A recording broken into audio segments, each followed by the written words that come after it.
Your Honor, we have undeniable evidence that Chance Wilder attempted to hack into multiple bank accounts and steal money. We request the maximum penalty. That's right, Your Honor. Chance Wilder is a menace to society, and we must put an end to his hacking shenanigans. Objection, Your Honor. My client is innocent until proven guilty.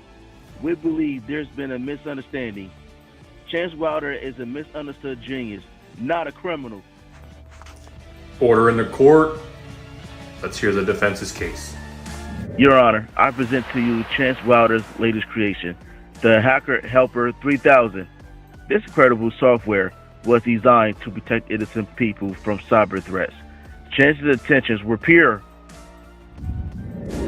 Objection, Your Honor.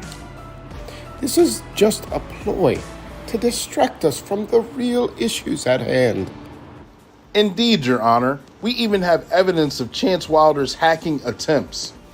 He's gone so far to have left a digital signature saying, "Catch me if you can." Chance Wilder, I've heard both sides of the story. Hacking is illegal. Since you like to take wild chances, I sentence you to community service, where you use your skills for good, helping organizations protect themselves from cyber threats. Oh man, no money and community service? Shut up and take the deal. Well, there's another good job done by our district attorney, just in case. It was a team effort. And there you go, folks. Justice was brought to Chance Wilder, but I'm pretty sure he'll be up to his shenanigans again. So tune in, and that's your tip of the day to get you on your way.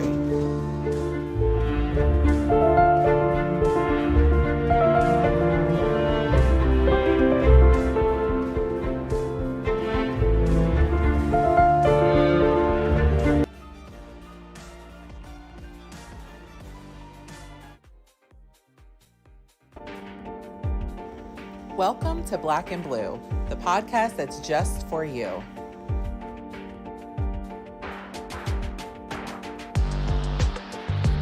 We bring solutions to everyday problems.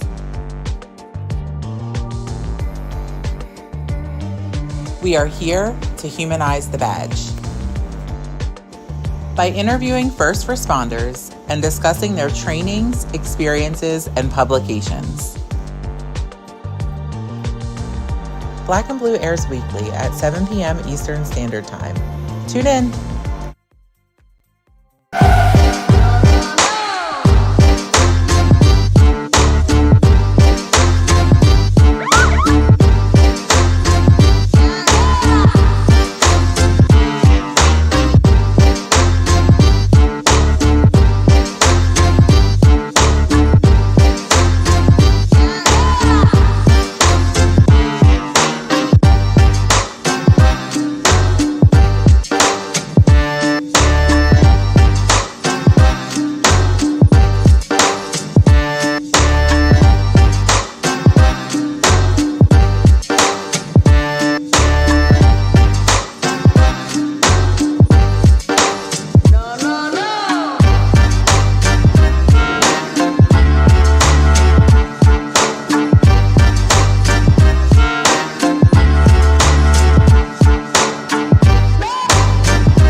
Let's go start the show.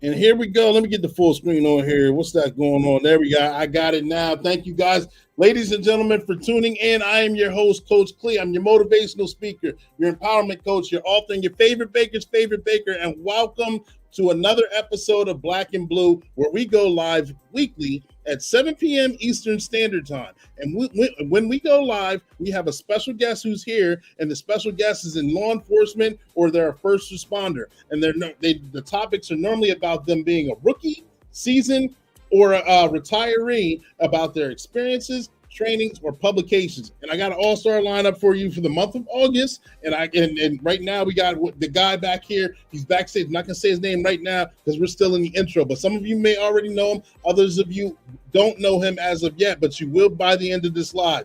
This is an interactive live. So make sure if you're looking for a shout out, put your name, where you're from in the comment section. If you have a question, put it in the comment section. And because I can't see who's on here because we're streaming on 5 different platforms, you're going to have to be interactive. Make sure you hit that like button. Keeps the algorithm going. Likes are free, ladies and gentlemen. Hit that like button for me and keep those comments flowing. We'll address them as soon as we can. We're on 2 pages on Facebook. We're on 2 channels on YouTube, and we're on 1 on LinkedIn. So wherever you're at, give that shout out where you're at. I see you got one. Who got on here? Shayla's talking about good evening. Hello. Thank you for tuning in.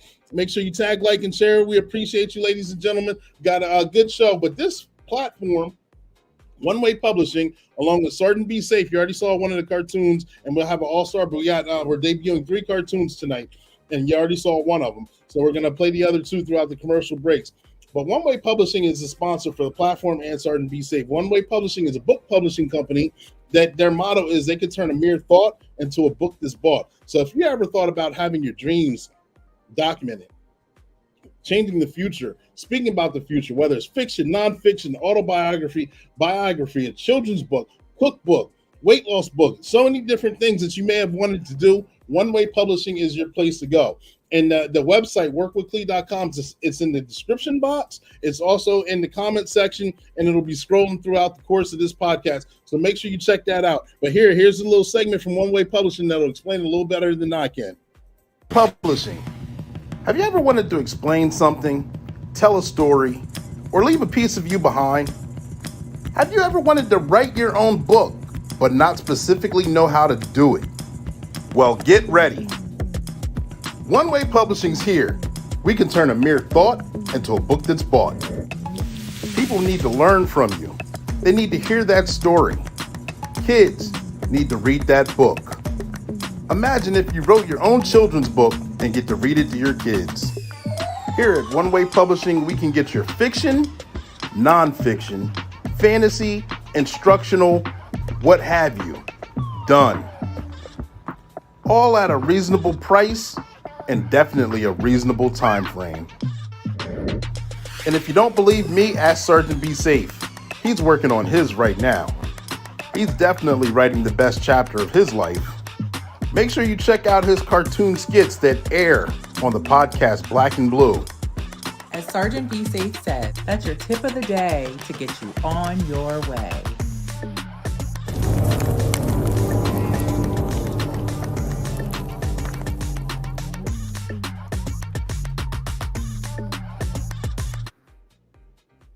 And there it is, One Way Publishing. And I wrote 5 books through the publishing company, One Way Publishing. This is the most popular. Hashtag grudge. We talk about mistakes, talk about holding grudges, talk about forgiveness, talk about letting go of anger. Les Brown says it best. Holding on to anger is like holding on to a hot piece of coal and expecting the person that you're angry with to feel the effect. Sometimes you need to let that thing go and move on and get your own breakthrough and start the healing process. That book's on the website as well. Make sure you check that out. But enough about that. I'm going to jump into why you guys are here. Ladies and gentlemen, boys and girls, I want to welcome to the stage Michael Delaney. Michael Delaney is a retired a police officer, homicide detective with over 31 years of experience.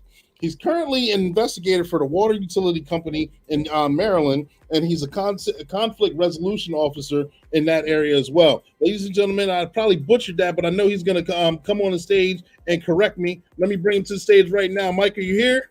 Hey, what's up, brother? I'm here. Can you hear me? I can hear you loud and clear. Thank you for making yourself available to come on here on the platform and let us learn about who you are and exactly what you do. Hey, thank you for having me, my brother. Absolutely. Get these banners corrected. There we go. And you see, scrolling below, you see his name right below, and you see his website scrolling below as well. Can you tell it before we jump into the meat and potatoes in the interview, Mike? Can you tell us a little bit about yourself, please? Yeah, so I've been in law enforcement since 1992. Okay. Like you said, this is my 31st year. I started off as a federal police officer. I spent 2 years there, and in 1994, I joined the Prince George's County Police Department in Maryland. And throughout my career there, I investigated homicides and police-involved shootings and robberies and other major crimes, trying to catch those guys like Chance Wilders, those Chance Wilders of the world. Like you said, I'm still an investigator with a water utility company here in Maryland, just outside of DC. And also I'm a senior instructor, like you said, for insight policing, which is conflict resolution for law enforcement. And pretty much what we do, we work to equip our participants, whether it is law enforcement or civilians. We try to give them the ability to recognize conflict behavior and those challenging interactions that they may see on the job when they're getting cursed out or yelled at. And we try to get them ready to engage with that effectively so they can start to come to solutions that'll help them solve that problem. Right. So. Right. All right. So what gave you the bug to actually want to get into law enforcement? When did you have that burning desire to answer the call and say, yeah, I'm gonna go ahead and take care of this. I'm jumping in. I want to be a first responder. Man, it's, what, I never had that bug. I was never one to go around in high school like, oh, I'm gonna be a cop. I want to study to become a cop. I was coming out of high school. I didn't go to college. I was a courier for the federal government. Okay. And I came across a couple of federal law enforcement officers, and I started to talk to them, and they were approachable. And it seemed like it was a good fit for me, so I tried it out and became a federal police officer. And then, I just got hungry from there, and I had to do more. So I became a county officer right after that. Okay. Any kind of experiences or trainings that you went through that you could share with us to help mold you into the officer that you are today? Yeah, a lot of it was on the job training, to be honest. Coach Clee, you and I talked a lot about my man Maurice Hicks, who you had on the show. He mentored me, man. He actually put the investigative bug, gave me the idea to do that. I wasn't thinking about investigations, and I met up with Mo Hicks. He was my sergeant, and he just told me, about all the investigations that he had prior to becoming a sergeant. And I said, let me just give this a try. And thank God he came into my life at that point, because that's what really motivated me to do it. And, like I said, it's a lot of on-the-job training. I started my investigative career out in the robbery unit.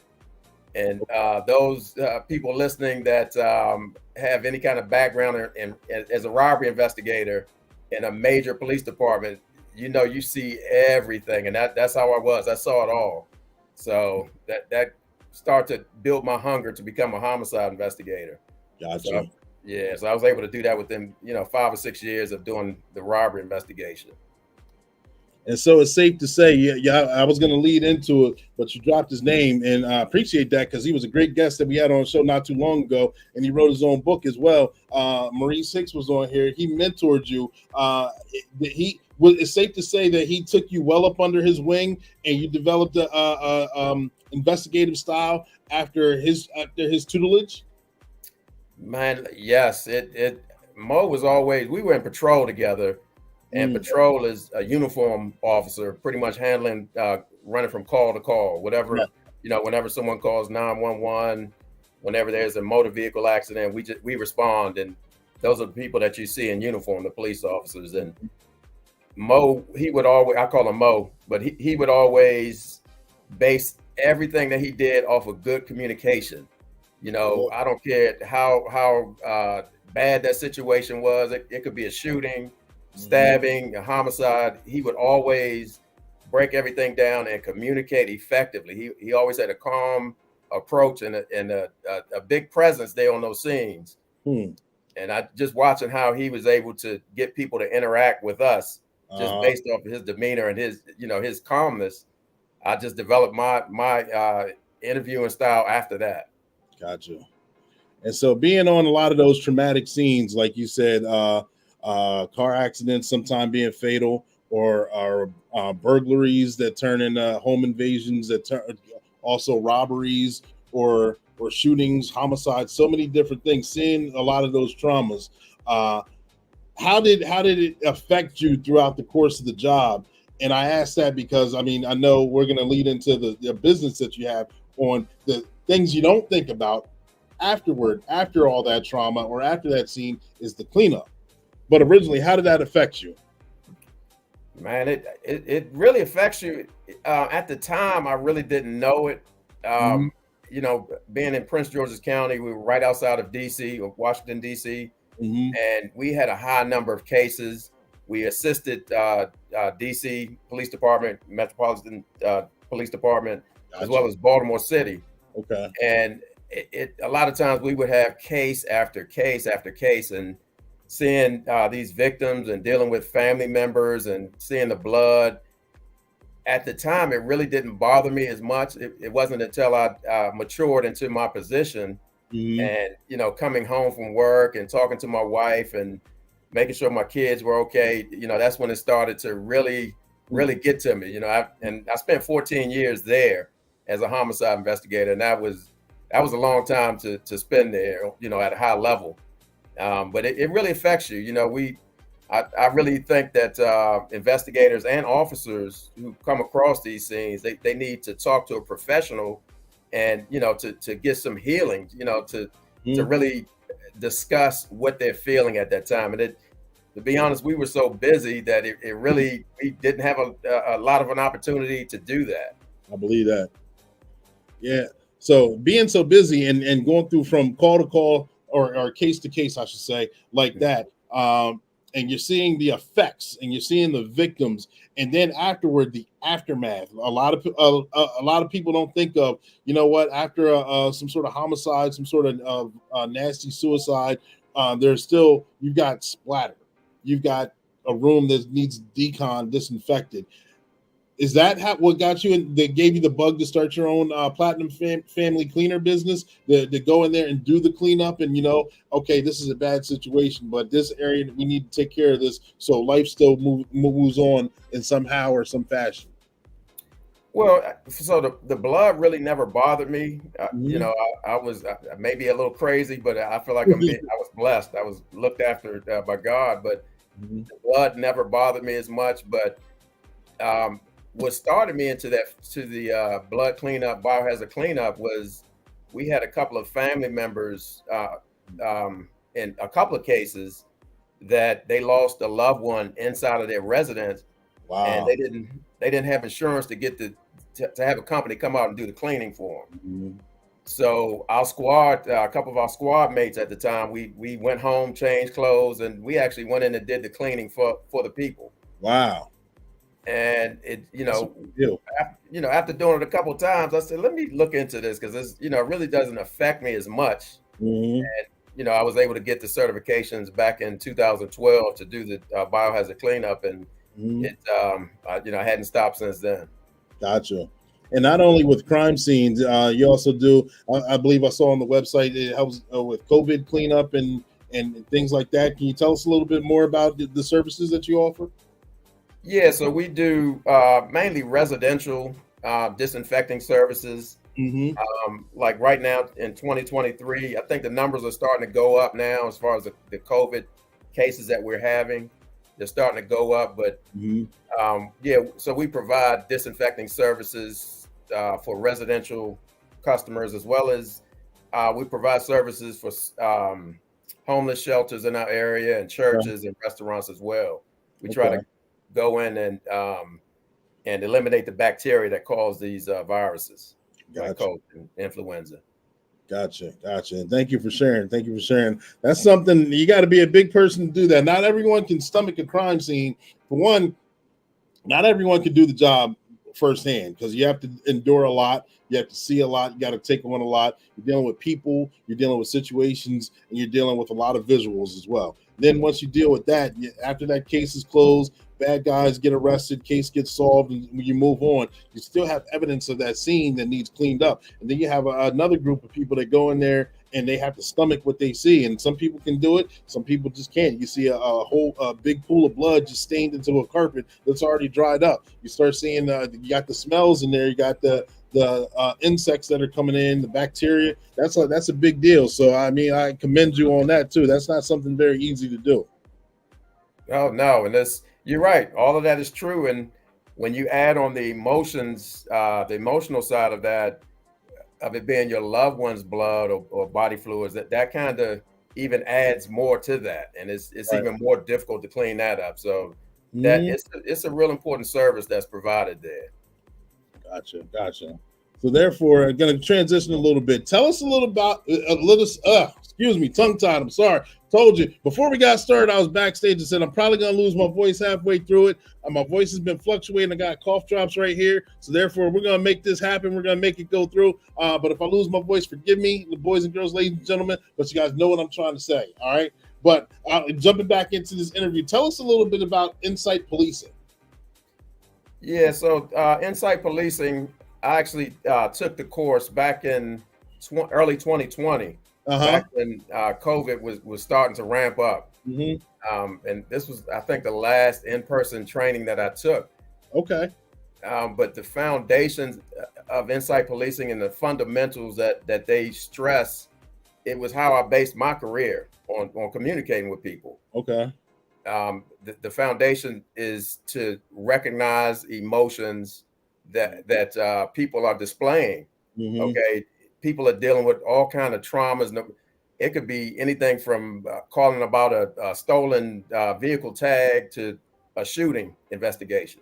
You know, it's important to them. You know, and a lot of times as officers, when we're running from call to call, we may be coming from a death of a baby and going to this call, the theft of a license plate, you know, Right. a tag from a car. Right.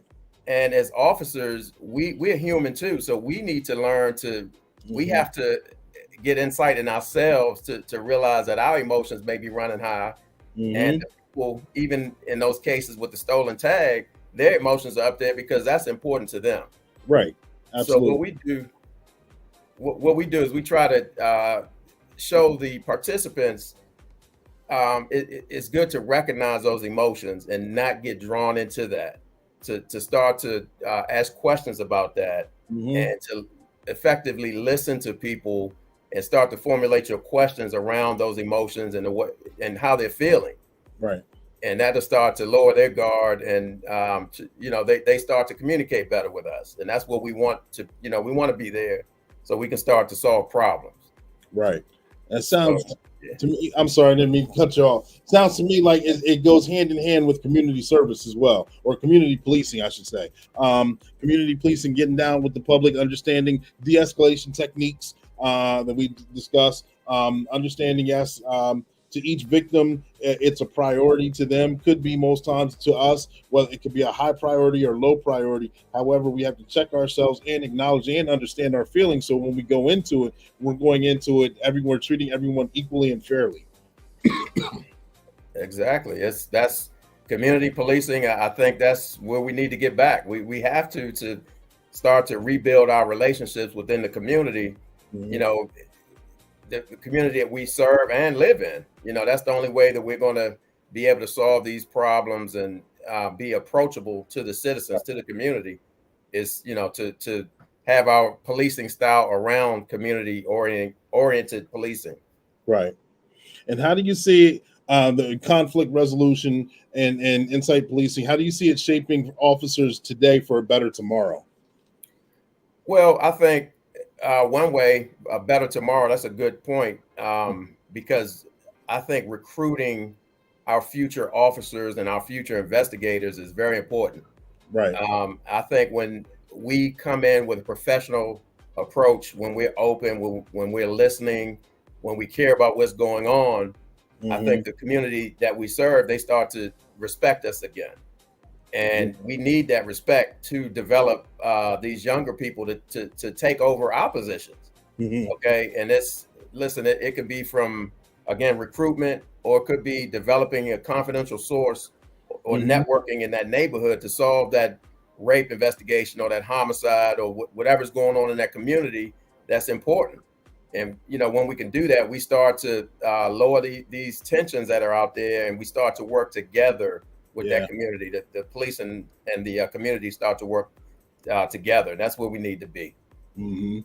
Absolutely. Working together hand in hand. Again, we talk about that a lot on the show with community policing, and with insightpolicing.com, the website's here, scrolling below as well. With this organization, if you go to the website, what can you expect to see or learn?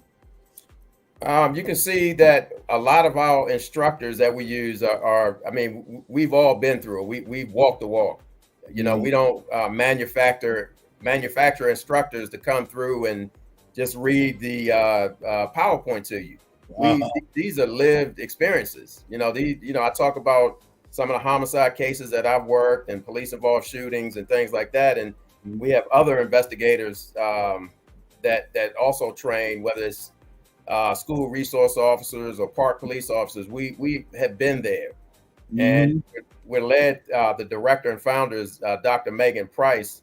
She has her PhD in conflict resolution. And when we teach together, I think, it's big. It's an interactive training. It's a 2-day course for law enforcement. And we've actually been working with technicians with utility companies, because they've been experiencing people letting dogs loose on them and it's a mess, but it's been helping them. So it's not, conflict is something that we all experience. Me as a parent, not just as an officer, but everybody experiences. So we go through and we talk about what we've experienced, and we talk about building ourselves up, building our own tools up, so we can start to deal with that moving forward. So it's interesting that you said things have gotten so down bad that utility workers are being attacked by the public for so many different issues now. So it's cyclical on how we're like we did since COVID. Law enforcement has kind of gone down, and it seems like we're coming back up, but it seems like other areas are being attacked differently. The monster has changed. Right. No, and you're right. The monster has changed, and I tell you what, nobody is immune from that. I don't care. When I was back in robbery, it's from 96 to 2001, we had churches being robbed during Sunday service. Wow.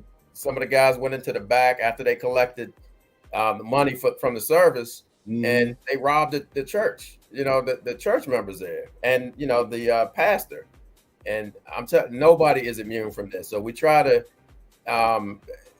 try to equip people with the ability to communicate. Now, listen, if you're being robbed, then we're not asking you to go out there and try to communicate during that experience. You want to gain control of a situation if you can. Right. If sometimes gaining control is giving up whatever they're asking for if you're being robbed, and moving on to live for the next day. So, but we just try to tell people, when you can communicate, to try to get utilize the techniques that we build the foundation for to allow you to try to solve these problems. Gotcha. And ladies and gentlemen, boys and girls, stand by right now. We are going to jump into a Sergeant Be Safe commercial, and we're going to jump right back. So I hope you enjoyed this one. This is another one that's debuting tonight.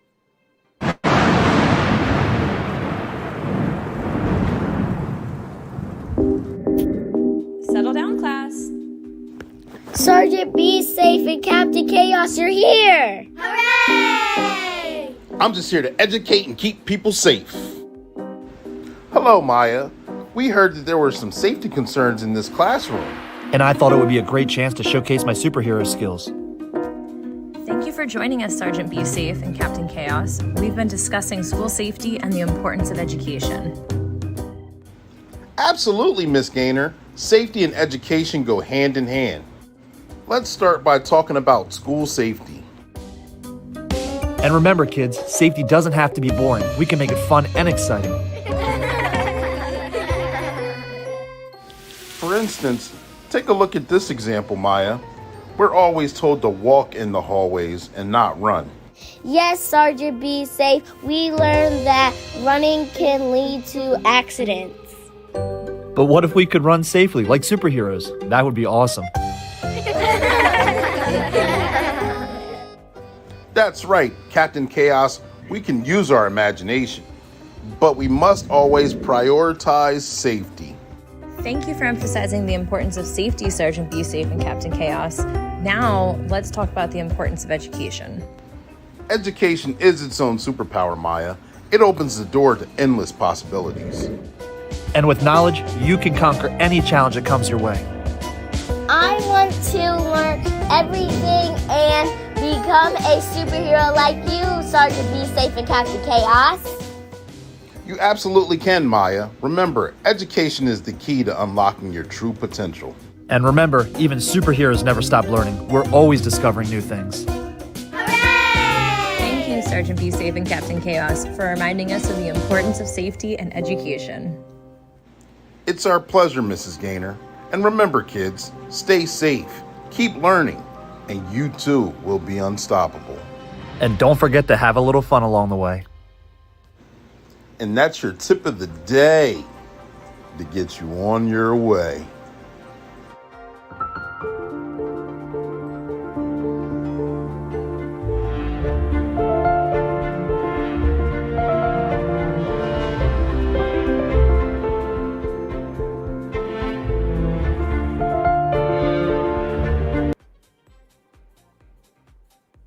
And we are back, ladies and gentlemen, boys and girls. I hope you guys like that one. You know, we're going back to school, so we're going to have school bus stops, school classrooms. Got the great voiceover, those actors Shayla's talking about. Sergeant Be Safe is always on time with those videos and with his video topics. Absolutely. Yes, you are 100% correct. So make sure you guys give it a like, a thumbs up for those Sergeant Be Safe cartoons. But we're jumping back in the interview right now. Got Michael Delaney back here. We were talking about insight policing and conflict resolution. And I want to ask you this. Can you give us an example if you had to de-escalate a situation or do some conflict resolution? Can you give us an example from start and walk us through it all the way to how it finishes? Just so for those of us who aren't used to it, who may be brand new in law enforcement or just the public just curious how we operate. Can you show us, help us out with a little bit of that? Yeah, sure. So, like we talked about before the break, there watching watching the cartoon there, we talked about noticing people's emotions, and that's big because when they start to display those emotions when they're upset, you know that's something that's important to them. They're upset, but that's something that's important to them that's going on. It may not necessarily be what's important to us, but this is a hurdle that they need to get across. They're trying to relay a message to you. So the first thing that we teach is for them, for participants to notice that emotion. Okay. You know, like, hey, Coach Clee, I see that you're upset. And what you do, you pause and give them that door, that avenue to start to talk a little bit about why they're upset. And they may say, yeah, I'm upset. I'm mad that, I just washed the car. Kids are out throwing snowballs and one broke my window. I'm upset about that. So then after we listen to that, we start to, we repeat back what they say. Oh, so you're upset because you just washed your car and kids in the neighborhood threw snowballs and broke your window. And, that starts to open a person up. And I know that's something minor that we're talking about, but it starts to open them up and they start to be, feel more relief. They feel relieved because you're listening. They get that off of their chest and they start to give you more information. Yep. Now, this is something that we did as well in homicide interrogations. We start to establish rapport. You and I both know people don't, you commit a homicide.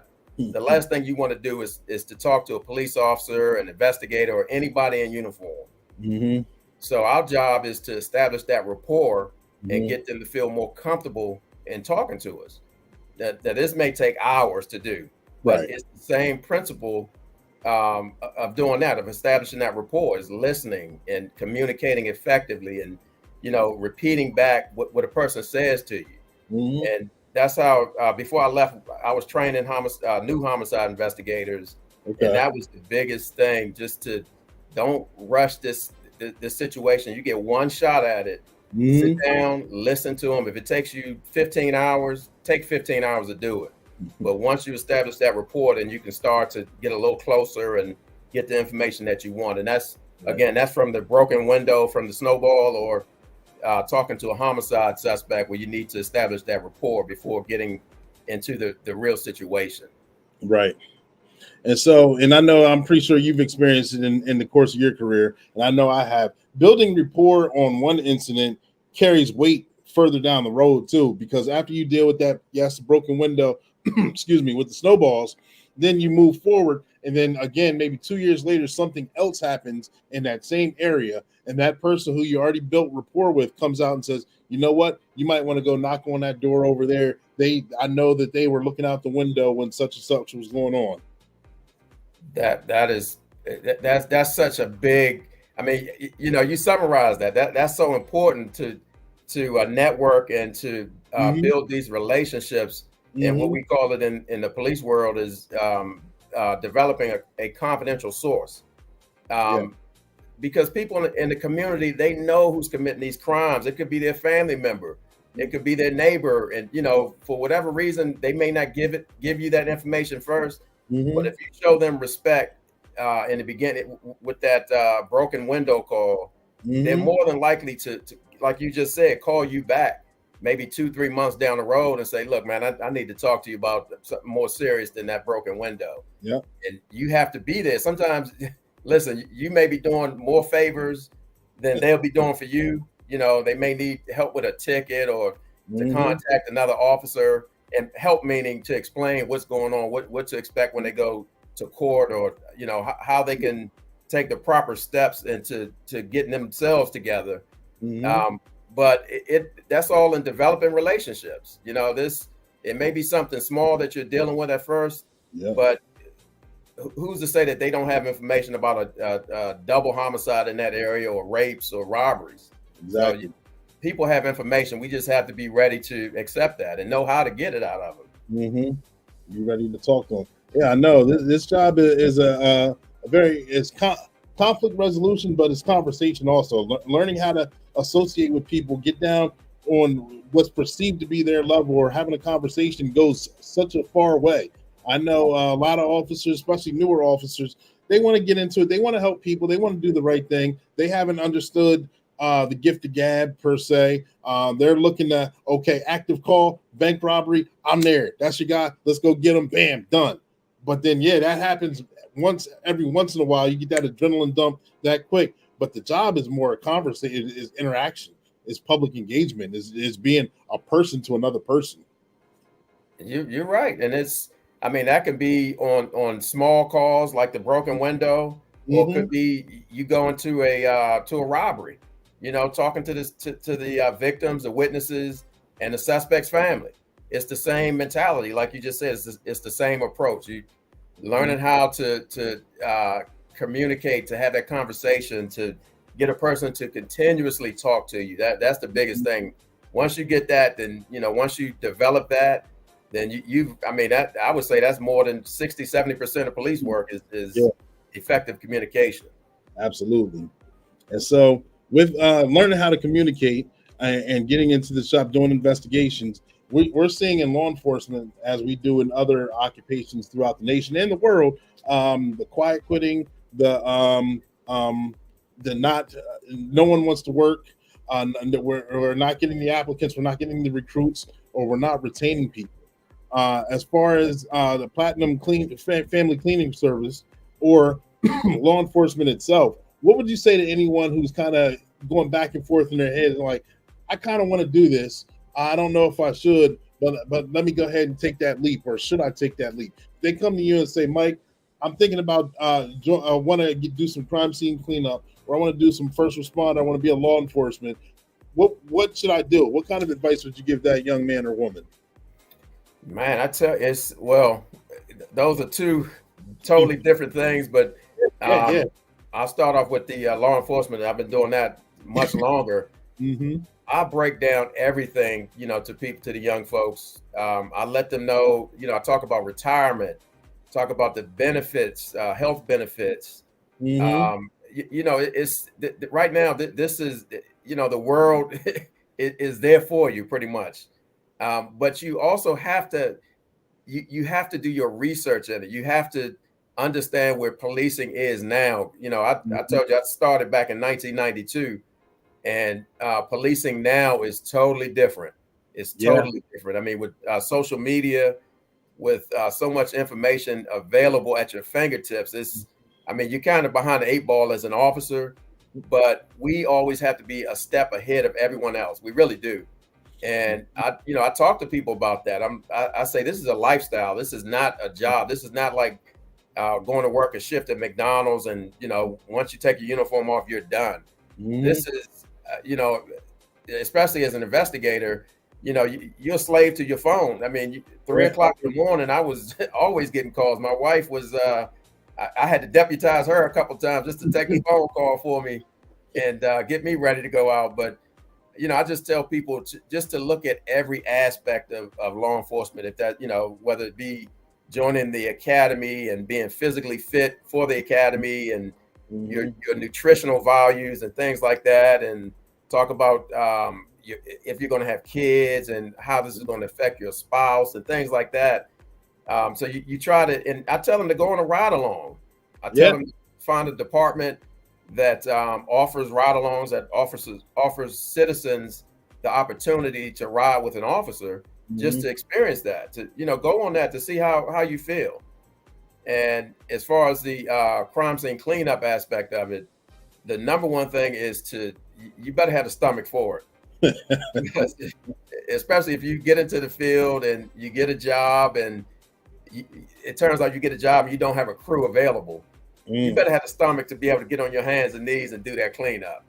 And it's a dirty job. And I mean, literally a dirty job. And it's not for everybody. And even the business itself, I mean, we may go 2 or 3 months and we may have 4 or 5 calls for cleanups back to back. But we may go 3 or 4 months with no calls at all. Right. So, Right. It's a tough business. It really is a tough business. And I just, I try to tell people just to do your research at it and make sure that this is not all you're doing, because you won't have a roof over your head if this is all you're doing. So Right. Just know what you're getting into. Gotcha. Not to make light of it, it kind of sounds like snow removal. Like, you can't predict all the storms that'll come in the wintertime. Some days you'll get a blizzard, you got massive cleanup back to back to back. Other times you'll just have a real dry winter and just won't have anything to do. It's exactly, that's how it is. Some winters you don't have snow, and that's how the blood cleanup is. That's a good point. Yep. Got former guest, so we gave the shout out to Maurice Hicks here. He's saying, great conversation, gentlemen. Thank you for the shout out. Absolutely. Mike is an excellent guest. He is able to touch law enforcement from so many angles. There you go. And he also said great advice while you were talking about the cleanup as well. Shout out to you, Maurice Hicks. Second part of the question that I asked also, we talked about new recruits, people who are kind of got one toe in the pool, not knowing if they want to jump in or out. Let's talk about the old timers, guy who's been on 10, 15, 20 years or so. They're kind of right there. They can see the light is a little dim, but you can see the light at the end of the tunnel, and they're almost right there to retirement. And they have so much to offer. They have so much experience and knowledge to share, but they've done what they call the quiet quit, and they're just trying to hang on. Or you've seen a lot throughout the country just retire even prematurely in mass droves. What would you say to officers that are right there, men or women, that are right on the cusp? I would say, and I mean that might be me. Like I said, I'm in my 31st year, but I would say it's our position to reach back to the younger generation of officers and citizens, not just police officers, but the community. And I mean, you have to mentor to these people, but you also have to understand that we're not too old to learn. You know, like I said before, policing has totally changed. Yes. Policing has changed. If you better be computer smart now to run a tag, to write a ticket, to do a background check on someone. So you have to be willing to learn. But I think a big part of it is reaching back, recruiting potential candidates as officers, but also to mentor those officers that are on the department already that you see maybe going down the wrong path for whatever reason it may be, and pull them back to show them the right way to do things. And that's, again, I owe Mo $10 for that shout out that he gave. But look, I have a lot of gratitude for him for doing that with me. And I can say I've done that before leaving Prince George's County, and I still do it to this day. I always reach back because, look, I have kids out here now driving and experiencing things. And if they come into contact with an officer, I want to make sure that interaction is professional. Absolutely. And that, they both can learn from it and they both feel good about the situation. Absolutely. That is a big deal. And reaching back and inspiring does motivate as well. It gets you, like you said, you're talking about Mo, and others officers are talking about you. Some that you may not even know we're talking about you or looking up to you. Reaching back, you still leave your signature behind while the job is still being done. I totally agree. Look, legacy is big, whether it's with the family or with the department. It's big, and I can say that my name now within Prince George's County Police Department is respected. That's good. I did my job, the job that I was supposed to do, and I did it at a high level. I wasn't just there occupying a seat, and especially in the homicide unit, it was almost to a fault, though. My wife would always tell me, because I would always want to go in and help out on other cases, and she would always have to pull me back, like, look, can you sit down for a minute and not be involved in everything? And it really helped me out. But it's big to really when people look up to the experiences that you had, and they kind of tap you for your knowledge. It's big. It really feels good. Yeah, I believe it. And like you were saying, like your wife had to sit you down a few times because your willingness to help. You know that you can be effective. You know that you can help teach, or like, have you thought about it? Have you talked to this person? So many different things that you were able to do. How are you able to balance the work life and the business operation through the court? Working at a high level, that's got to be taxing on the mind, body, and soul. But how are you able to balance everything and still have a productive family, life, and career? Man, I tell you, my biggest thing was not like trying to get rich from my from the blood cleanup. It was a big part of it was showing my kids how to become a business owner and explaining every aspect of the business. Not just, when people hear about crime scene cleanup, all they think about is going out to the scene. But there is, the business aspect of it as well, obtaining insurance for your company. Making sure that your workers are insured and they have the proper documentation and the proper certification and things like that. And also, explaining to them what the importance of personal protective equipment is, the PPEs, and that the gloves, the hazmat suits, shoe covers, and the goggles and things like that. Those are very important. Right. And, people respect you when you provide all that to them, because you have some companies that just get people out and, they're required to buy their own PPEs. But I make sure everybody has that. I make sure before we go into any scene, whether it's residential or commercial, if it's a blood cleanup or disinfecting service, we make sure that we spray to try to kill all the bacteria before entering, and that's big. It's not required, but I want to make sure that my people are protected as well. And, and showing the kids that aspect, the business aspect, paying your taxes and keeping good records and maintaining your certification, that's big. And that's no matter what you do, whether it's crime scene cleanup or if you have an accountant business, you have to make sure that you take care of your business, because that's your name, that's your livelihood. And if you want to make money and you want to last, you have to do things the right way. So I try to teach them the right way to do things. Good point. And as it segues in that you're doing legacy building as well. Yeah, and still being able to help people, still being a first responder, but you're building a legacy that you can pass down from you to your kids, and shows them, okay, if you had to build this wall and they saw you do it brick by brick, they can understand, okay, daddy did it too, and he did it brick by brick. And so, yeah, I know this, I know that, I can do it too, whether they want to take on the family business or not, or whether they want to move on and do something else. They know the efforts that were involved in being a good employee and building being a great business owner as well. No, that's it. I like the brick by brick. I mean, that's old school, but I mean that's how it should be done. Mm-hmm. And it's like you appreciate it more when you work hard, you put a lot into it, and I show them even now.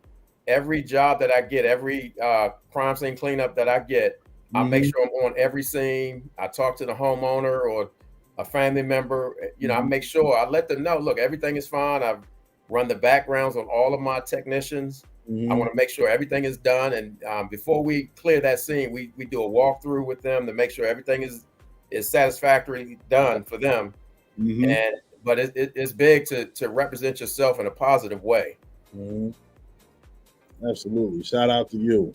Shout out to you and for doing that and taking the extra step and going the extra mile.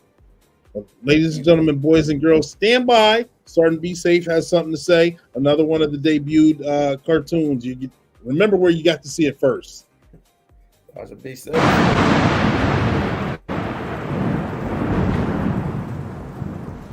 Good morning. How's everyone doing?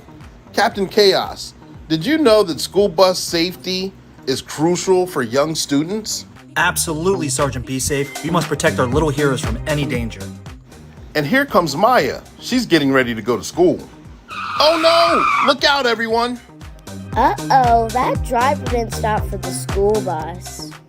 Fear not. He's not going to do that in my town. It's time for some superhero intervention. Get him, Sergeant Be Safe. Captain Chaos, let's go get him! Sergeant Be Safe, time to power up! He committed a terrible offense by passing a school bus with its stoplights on. He will need to prepare to face the consequences. Stop that car. Get out! I'm sorry. I didn't realize the lights were on. I'll be more careful next time. Listen, the safety of our children is of the utmost importance. Always be vigilant and attentive on the road. And remember, with great driving comes great responsibility. Thank you, Sergeant Be Safe and Captain Chaos for keeping us safe. Have a great day. I'm off to school. Maya, you have a great day at school too. I'm glad everyone's safe and everything worked out. And as for this driver, he won't be driving reckless for a long time. In fact, you might see him crawling around, going from place to place. Drivers, remember, it's that time of year again. School buses cannot be passed if the stop sign or the lights are illuminated. You could lose your license for up to a year. And that's your tip of the day to get you on your way.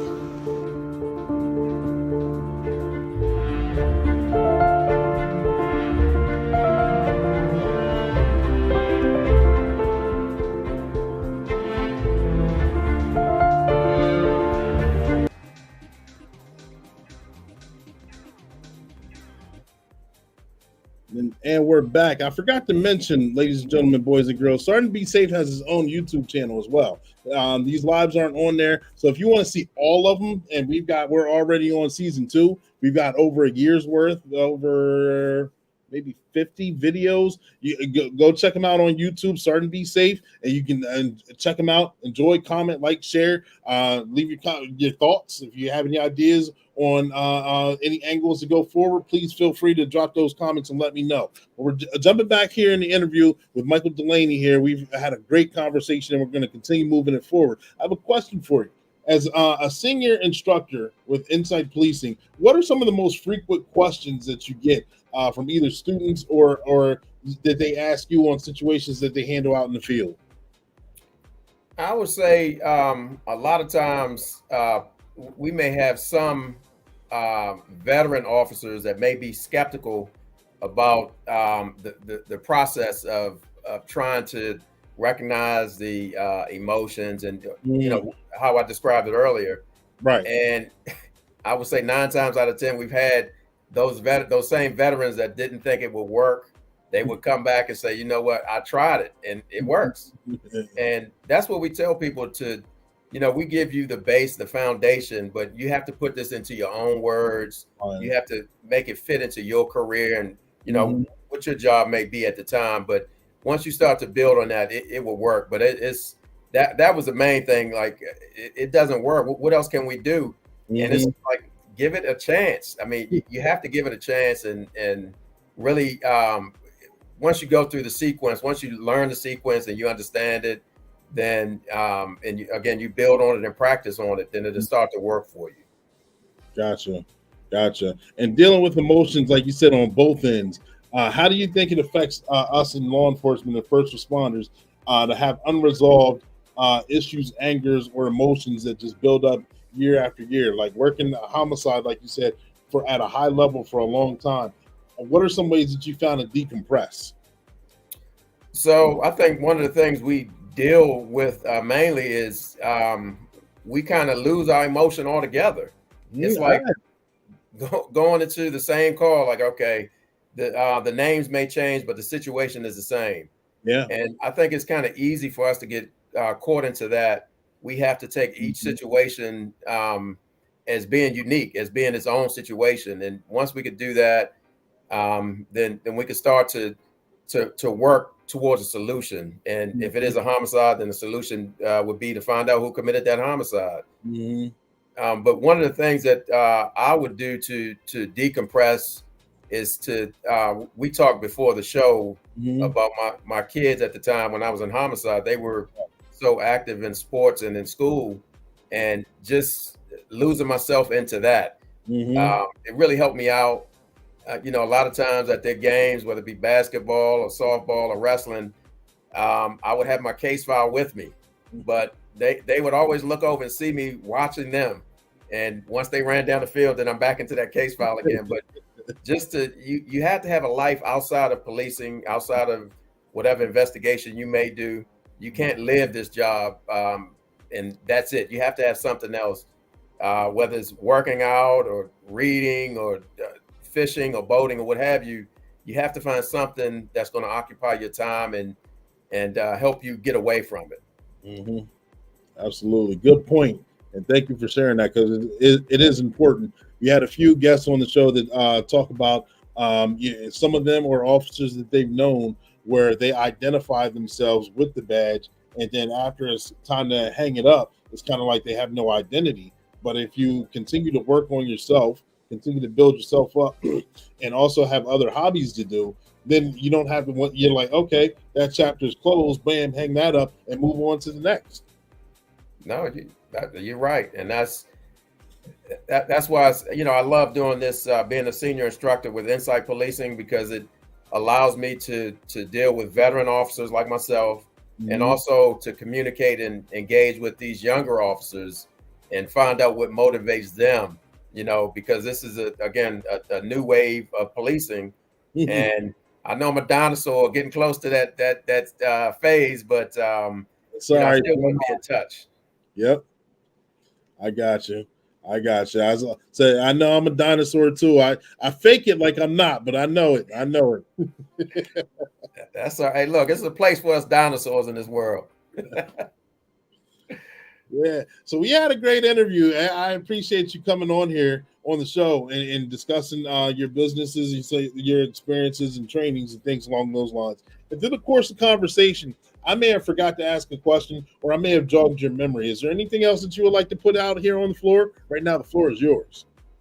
No, I think we covered pretty much everything, man. I would just say that never stop training, receiving training, never stop talking to the community. A lot of times officers, we'll be in our cars. And I used to do this myself and close ourselves off from the world. We sit in the car and, we're just not, we're disengaged with the community. It's a time and a place for everything, but you have to engage with the community, even in your cars, whether you're in uniform, whether you're in Walmart or 7-Eleven, you have to engage with people, whether it's just saying, hello, how you doing? And, because a lot of times officers are unapproachable. And if a citizen has come across one or two unapproachable police officers in their lives, that may be their only interaction with police officers. And they say, I'm not dealing with any police officers. So we need to be approachable, because again, you just don't know the information that these people have in the community. And I mean, you don't want to be stressed out yourself. So we need to practice being more open, and so we can receive information and we can communicate with our community. Absolutely. Couldn't have said it better myself. Thank you for sharing that. And like I said, it's a pleasure to have you on the show. I got to meet you. Maurice Hicks got to put us together, and it was tremendous because we spoke on the phone a few weeks ago, maybe about a month ago, and I was enjoying your energy. I was like, yeah, we definitely got to link up and get this show going. And then the information that you put out here and sharing that is important because, again, trying to humanize the badge and showing what the experiences are like. You laying the foundation of the house, like we said before, building that wall brick by brick, and you just laid down some mini bricks for all of us to digest. Yes, sir, man. Hey, look, I appreciate you having me here, man. And, I'm glad. I appreciate the questions that people asked. And I just say to everyone, just stay safe and, peace to everybody, man. We all need to get along, and let's grow that our communication within the community. There you go. Again, beautiful words. Absolutely. Ladies and gentlemen, boys and girls, this is Black and Blue. I am your host, Coach Clee. We just interviewed Michael Delaney. We had a wonderful interview. If you missed it, make sure you catch the replay. If you have any questions that you think of afterwards, put them in the comment section. Absolutely. Thank you, Shayla. Put them in the comment section and let us know. We'll address it afterward, first and foremost there.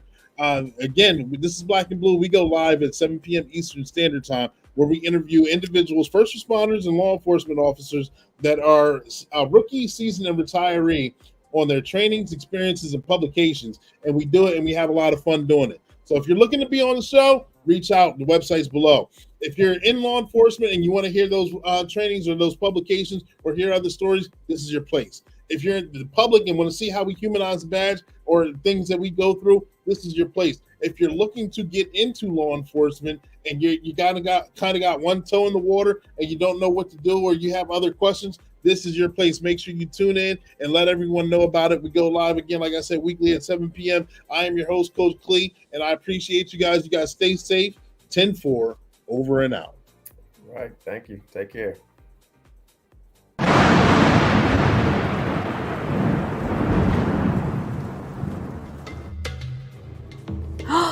Ooh, look at all the pretty butterflies in the sky. I guess I'll just cross the street here.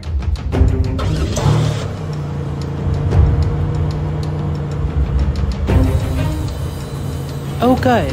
Light's green. I'm glad I can go.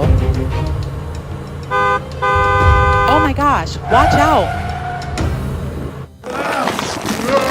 Sergeant, be safe, be small, baby. Megan, watch out for that car. I got you. Oh, geez. I didn't even see that car coming. Oh my gosh, are you two okay? Yes, we're okay. Megan, you have to do a better job paying attention. I just wanted to cross the street. I didn't see you walking there. Megan, you just can't cross in the middle of the street. You have to go to the intersections and use the proper crosswalks. Wait for traffic to clear and then go. If you don't follow these simple directions, you could get a ticket for jaywalking, or worse, be hit by a car and seriously injured. I'll be more careful from now on. Ooh, look at the other butterfly. Oh my goodness. Sergeant Be Safe, you are the best. This is very true. Thank you very much. I did have to turn on supersonic beast mode to jump and get Megan out of the way. Remember, folks, look both ways before crossing the street and wait till the intersection's clear and cross at the crosswalks. And that's your tip of the day to get you on your way.